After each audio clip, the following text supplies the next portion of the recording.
Hello everyone, so for today's video, we're gonna be talking about 3 quotation about complexity. So let's go!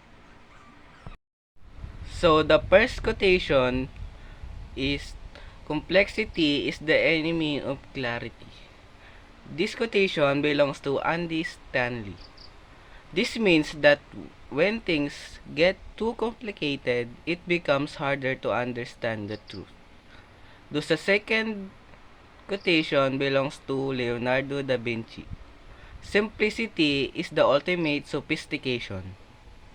This means even though the world is complex, true wisdom is found in making things simple. The third or the last quotation belongs to Albert Einstein. Out of complexity, find simplicity. Einstein reminds us that even in complicated world, we should look for clear and simple answers.